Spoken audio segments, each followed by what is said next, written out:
Hi, everyone. Welcome to You're Not Alone Conversation. It's powered by EdSpot, the emotional well-being app, and I'm your host and presenter, Geetika Seth. Today, we're talking with Aditya Bagri, the director of Bagrry's India, which is the leading FMCG brand for breakfast cereals. And you'd be happy to know it's also made in India and gives a very tough competition to Kellogg's. So, Aditya, thank you so much for being here with us. And how's 2020 been for you? Deepika, thank you so much for having me here. And I must say, you're doing a fabulous job with the You're Not Alone conversations. It's something that is so pertinent in the times that we are in today. And and thank you so much for the generous introduction. We're a very simple, homegrown brand built on the principles of Mahatma Gandhi to try and create something honest and something very natural and nutritious in a space which is otherwise, or a world that's otherwise driven by perception. But to answer your question on 2020, 2020 has been a bit of a roller coaster year for all of us, especially for all of us in FMCG, and even otherwise. I think it's been a year which has had a steep learning curve for everyone, and it's a massive reset for how we looked at life and how we looked at various aspects of personal professional life, and something in many ways that was really required. And it's given us a lot to ponder over, and hopefully 2021 will come out stronger, learn from the lessons that 2020 taught us, and carry some of the momentum also that we've seen in the sector, especially in our space where everyone wants to eat healthier and they realize that eating healthy is not really a choice. It's a requirement, and it actually keeps you in a better position when you go through times like what we saw in 2020. So that's what has been 2020 in a nutshell. So, before we dive into more questions and more conversation, I just wanted to let our viewers and people who are listening to us right now know that You're Not Alone Conversations is all about us talking to our guests about how they are feeling in their personal space and their professional space, so that you know that you're not the only ones going through anything, given the situation that we're in, given, and not just right now during the pandemic, but generally in life as well.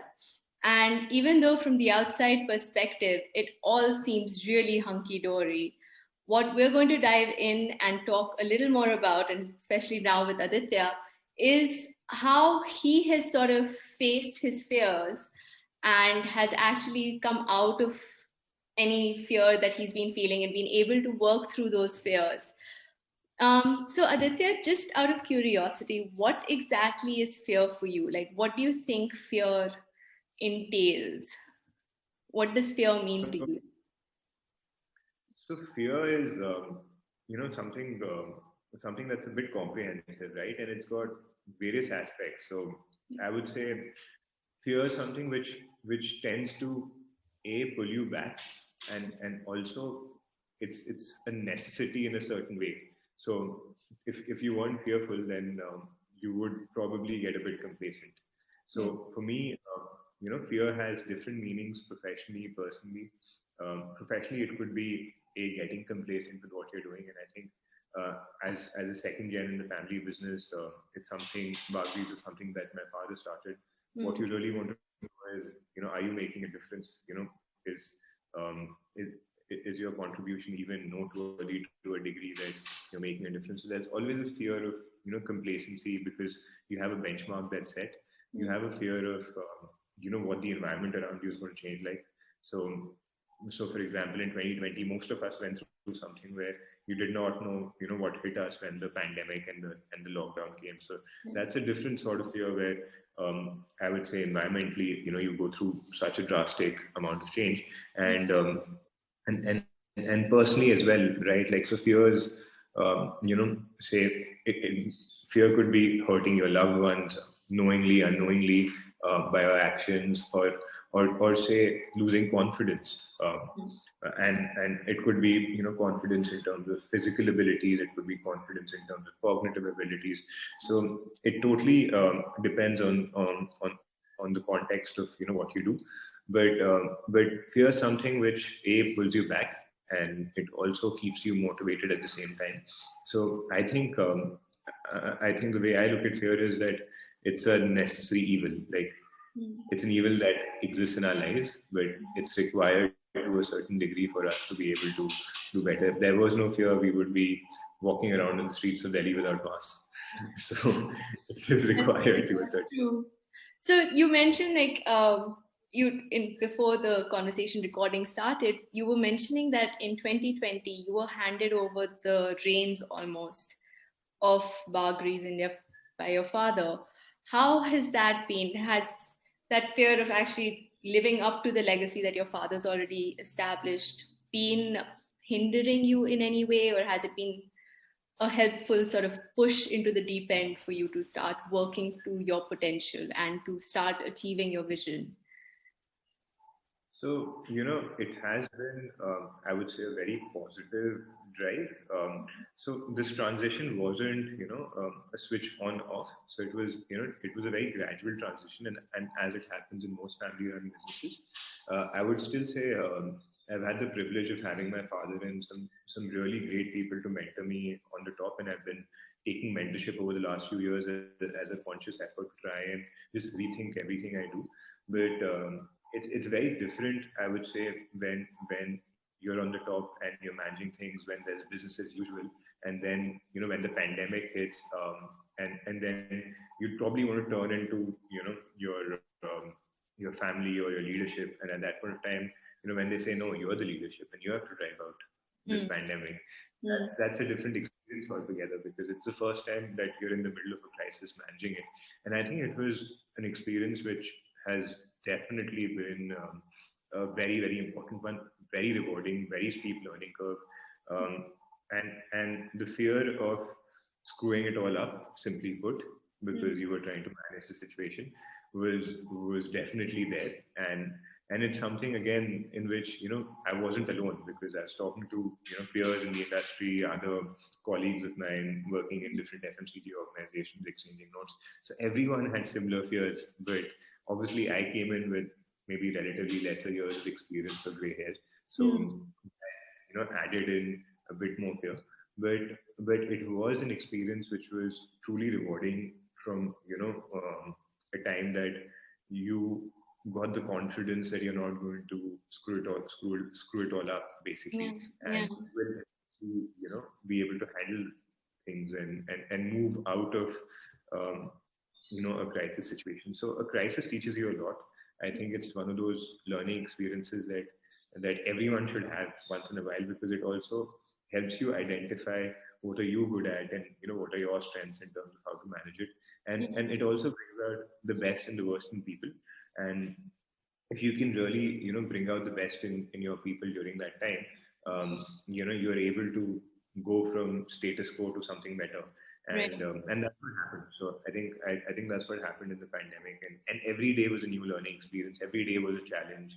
You moved one step, and you realize that there are 10 other things that you need to fix. But yeah, just doing simple, intuitive, commonsensical things. We were able to get back up fairly quick, and we were in a sector which was essential, so it was required to at that point of time, feed as many people as we could, and it wasn't a time to really look at what we were doing as a business, but rather as ensuring that there is a nutritional need that the country has, and we have an important role to play in terms of making that happen, especially at a time that essential items were running out. It was about making sure that everyone got enough calories that they needed to sustain themselves, and that's a function that the food processing sector played, and it's something that came out pretty strongly by the end, once things opened up, that what we're doing is essentially a service rather than just trying to turn a profit every year for personal.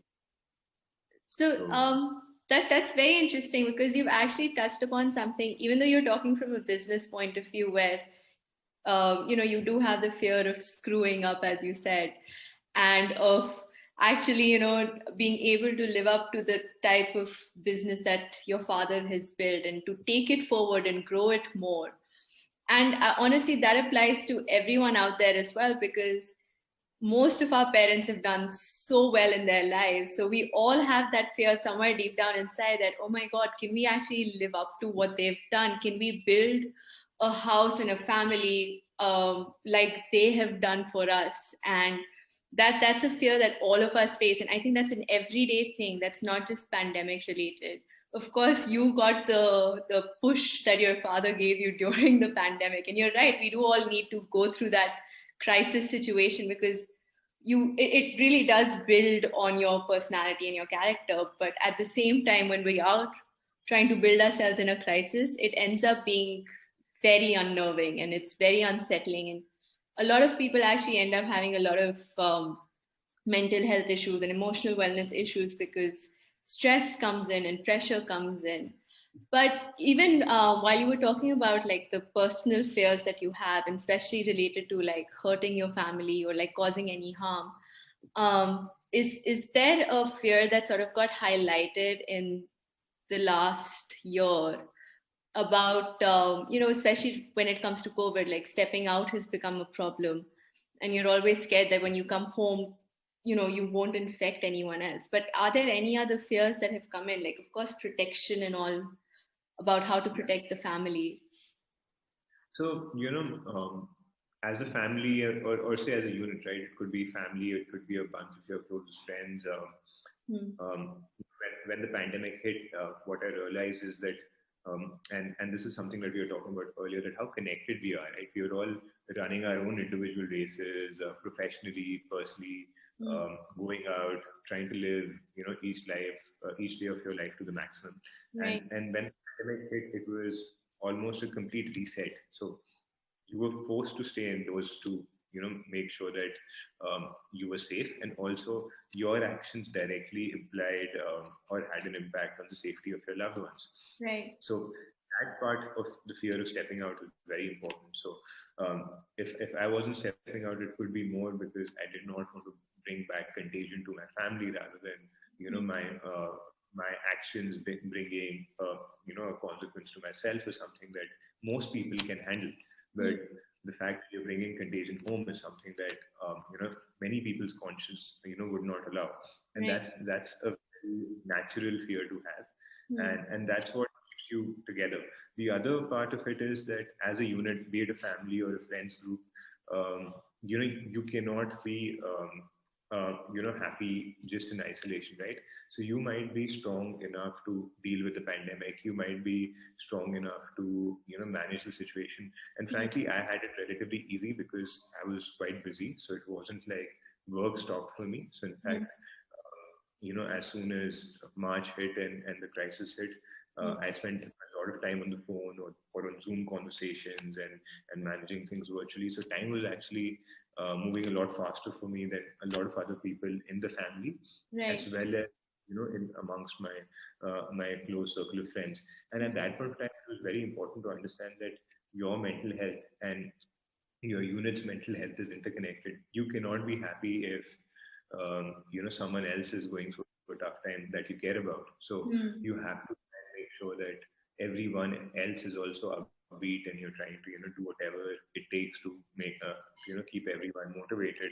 Be it, and I'm sure everyone's gone through it. So right from playing online Tambola to playing Ludo games through various members of the family connected from different parts to trying to like or do something or pick up something that keeps you upbeat and doesn't make you think about the fact that you've been forcefully locked inside your homes during this time, and it did help realize the role that you play as a member of the family or as a friend as well, to try and help talk to people and make sure that they're doing okay.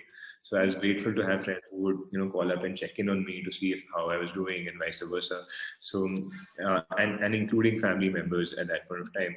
So I think that fear is something that is very important. That when you have a loved one who's going through, a tougher situation, simply because they're at a different stage in life, their professional aspirations might have been hit because of what just happened during the lockdown, and also life changes a lot when you have more time at hand, right?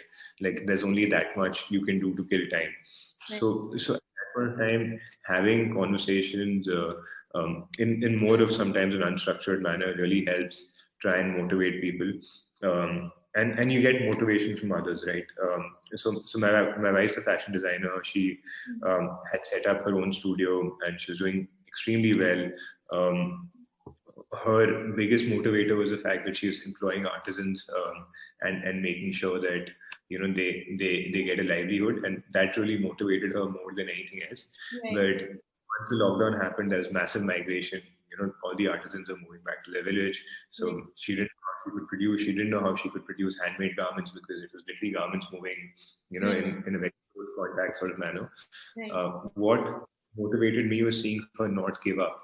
So she actually started working on an outsourced model. She engaged tailors whom she could manage the entire situation virtually through services like Be Fast or Dunzo, and move it from the homes of one artisan to another, and yet get her job done. And she didn't give up on the fact that no one was wearing designer garments for a while and everyone was in pajamas and t-shirts. So her market shrunk, at least temporarily. Yeah. So there was an innate, desire to keep going. And that's a real motivator, right? Like when you know that all your chips are down because you cannot produce the way you want to, you cannot, sell to the same market because the needs have changed, yet you want to keep on doing, and you pivot and try and create stuff that you'd want to wear at home, or to a Zoom call, or to something that you're still comfortable wearing inside, but you don't give up. So that's a massive motivator, because in many situations we end up, giving up because it's just too hard to absorb the changes that have happened in the environment around you. So I think that was quite a big learning experience. Right. And on the front, it's been something which has been a very steep curve in terms of how we see ourselves, and just realizing how connected we are as units, and we need to sort of stay connected to push ourselves up. That's true. And honestly, the fact that you've mentioned that we've all been there for each other, to support each other, to get through the difficult times, I think that ends up being extremely important and is the main reason that we're all still moving forward and not, we haven't stopped in 2020. In 2021 is now ahead of us. So, is there something that you're really scared about in 2021, or are you like, yes, I got this. I've seen 2020. If I can get through 2020, I can get through anything. So lots of things. I'd say on the personal front, we are expecting an addition to the family very soon, Congratulations. and there are lots of fears of becoming a dad, or making sure that you're suddenly, you still perceive, even though we're way past our teenagers, but you still feel like a kid inside, right? So once you enter this new chapter of being a parent, you realize that, are you ready for this? Do you have this? Can you do this? It's something absolutely new. So that's a very positive fear to have, I think, and it's something that I'm experiencing, and so is my spouse, and we still feel like we're too young to have kids, but it's one of those things that is just natural, Yeah, and it's life progression, which I think is extremely important, and it gives you a sense of responsibility that you're going to be responsible for someone else's life far more than you have been. So I think that's one fear which I would be, I can tell you how I've gone through after I've gone through it, but at the moment it definitely does make you nervous. And when you see people who've done it, who've been through it, that sort of keeps you calm, especially people in our generation who been recent parents and yeah, managed to make the transition beautifully. It's always very motivating to see, and I think that's been one. I think professionally also, we've had a year last year where you couldn't take anything for granted. So I think going into 2021, there's a lot of positive motivation that things are getting back on track. But at the back of your head, and you've experienced something where literally whatever you could not expect would shut down, did shut down, and you had to get back up from there. So you plan also accordingly. Your thought process becomes a lot more nimble. we're quite motivated on how the year going forward looks, because like I mentioned, eating healthy is now not really a choice, right? Like everyone needs to do that to try and live a fitter, better life, be it building one's immunity or just generally staying fit and living healthier and longer. So I think that's a big motivator, and it's helped us create new product ideas, create new channels, because there's been disruption in literally everything. So when the lockdown hit, right from our ability to manufacture to our ability to distribute, and what consumers wanted was changing almost month on month. And the food processing sector is actually fortunate not to be largely hit by the pandemic, but there were still channels that changed. So suddenly you did not consume things in hotels anymore, or you did not go to a large supermarket because you would fear stepping out, so you were buying stuff online. Right. And that's what made you realize how important it is to have that carved into your basic business strategy, to make sure that you're omni-channel enough and you're not just dependent on one mode of distribution, because we saw that evaporate into thin air in no time, and then it's gradually picked back up. But it did have a strong temporary disruption. And just building your professional life or your business on simple fundamentals of common sense principles, be it making sure that your cash flows are intact, making sure you put all your necessary costs in check, making sure that your people are motivated, and you've given them a safe working environment. So all of these things, I think, are almost intuitive, but it's very easy to miss out on those at a time of crisis. So I'm very grateful that I had a very experienced team to help me through. So they intuitively knew what to do. And the key part is that everyone has a fear of making mistakes, right? So if I make a decision,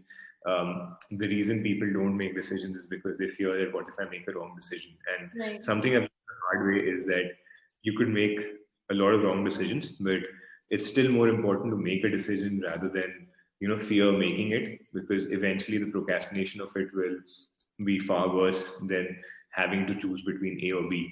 And that's something we experience all the time professionally, and that's where one of the things that we've been trying to push is make sure that we stay nimble, make practical, logical decisions, based on whatever data we can see, but make them quick, and not really spend too much time pondering over things for a long time, because eventually it's your professional life is about how many decisions can you make in a day, and move forward with your plans and goals. Of course. And honestly, I mean, I think you've touched upon some of the most important things. But just as a quick summary for everyone who's also been listening, and also like as a great sort of addition to You're Not Alone conversations as to what you have just mentioned. So, first of all, congratulations for the new chapter that's you're about to enter. I think it's amazing. And I know there are so many people in our generation who are about to enter that chapter or are actually considering starting a family. And you're right, everyone has a fear. And I think that's a good fear. It's not a bad fear at all, that you're getting more responsibility and you're going to start be responsible for a whole new being in your life, and you don't mess up. And I think it's a, like you'd mentioned earlier in the conversation, it ends up becoming a motivator where you want to do better every day. And I think that's one of the sweetest things that we've had on Your Not Alone conversation. So thank you so much for that, Aditya. But from a professional thing that you've mentioned, that 2021, of course, you're going into 2021 with all these learnings from 2020, but a team makes so much of a difference, especially when you're navigating through troubled waters, because they know what has been happening from other fronts as well. And without a good team, an experienced team, it's really hard to sort of navigate through the year or through any problem that you might be facing.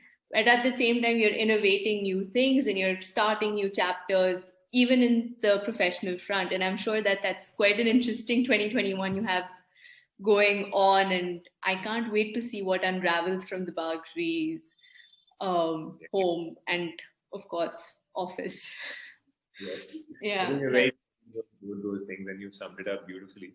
But yeah, and it's motivating to see people around. Like I think before we started this conversation, probably we were just talking about my father, spending a lot of his time on social efforts, and seeing him pursue something which gives him satisfaction of helping people out, and be it helping people through COVID or other medical issues or ailments, is Yeah. something that he found his calling for, during the pandemic especially, and throughout this time he's just spent a lot of time equipping himself with as much knowledge, because Yeah. one of the fears we all have is uncertainty, right? And I realize that different people react differently to uncertainty, but most of us in general are,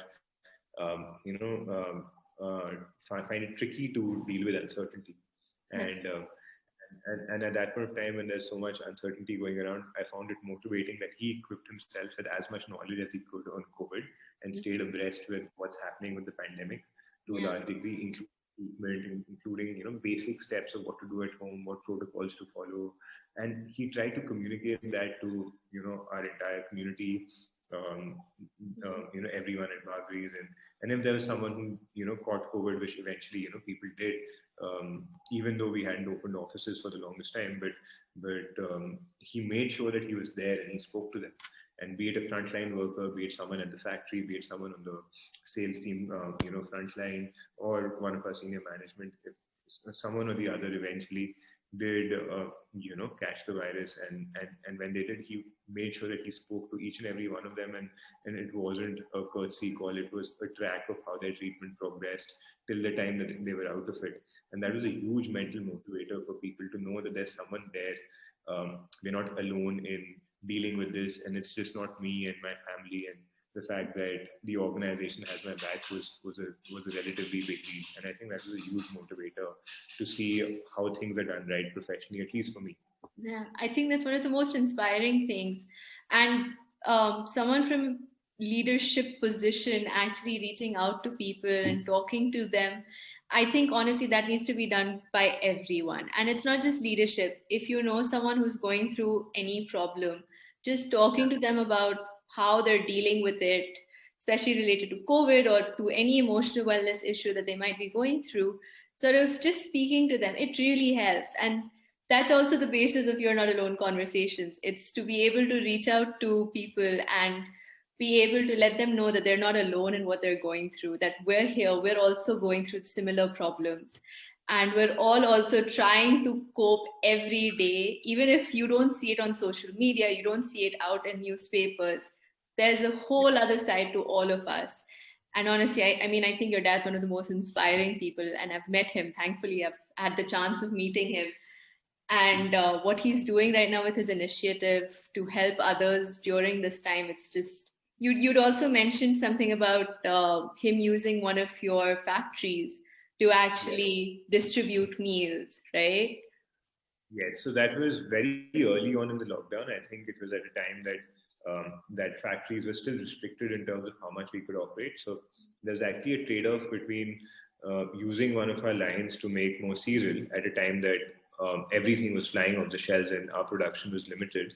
And he got a request, and he wanted to actually help the migrant worker situation where a lot of people were migrating out.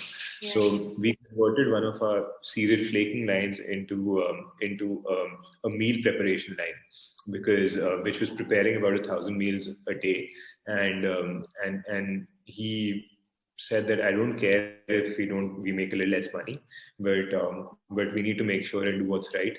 So we had our factory team making 1,000 meals a day for quite some time till the whole migrant worker Right. situation was resolved, and that continued for a while, and it was distributed across Delhi, and that was again a huge motivator, right? Because it's not a time where you're looking at the fact that your productions as it is restricted because of social distancing and other norms, and very rightly so implemented by the authorities. But at that point of time, you're curbing on business opportunity for doing what you think is right, which is feeding the hungry, which are there on the streets and who need a meal Yeah. at so, and that motivated our entire team. So our entire team switched from breakfast cereal preparation um, to preparing hot cooked meals, which were very neatly, hygienically packed and distributed across the city. And I think it was a huge motivator to figure out why are we doing what we do, and what do we really stand for. And it's not just running a business, but there is a conscience at the end and there's a purpose at the end to what we're doing. And that's what keeps us motivated. And that's literally the philosophy behind Bagrry. So it's not about selling more and more of breakfast season, but it's about the fact that if we meet consumers to whom we can make a difference to their lives, either by being a part of their fitness journey or being a part of their daily lifestyle and solving a nutritional need, that's something that really motivates us. And when we get feedback like that, it's something that keeps us going. Aditya, thank you so much for sharing not just the professional aspect of everything from a Bagrry's point of view and how you're sort of handling now your new position almost at Bagrry's and your new role at Bagrry's, but also talking about your personal side and about the fears that you're about to face as well in your new chapter, but also have faced in the past. I think this has been one of the nicest conversations that I've had and one of the most inspirational ones. And I'm certain anyone who's watching it and who's listening to us right now would agree with me when I say this. So thank you so much, Aditya, for being a part of You're Not Alone conversations. This has been very nice. Deepika, thank you so much for having me here. I think it's we've just talked about what we're doing, and we're not alone in doing this. As if I can borrow the title, a lot of people I think have been very motivated through this entire 2020, and they've helped lift us up. And what you're doing is in fact super inspiring, and I'm sure it's helping a lot of people go through and deal with their fears or deal with mental health concerns, and I think it's really great what you're doing. So do keep that up, and it's been a pleasure speaking to you. That means a lot to me, Aditya. Thank you so much. And everyone, please do keep watching You're Not Alone conversations. If not because I'm telling you, but because Aditya just told you this as well. And we look forward to speaking with a new guest next week. Stay tuned. Bye, everyone. See you, Aditya. Thank you. Thank you so much for having me.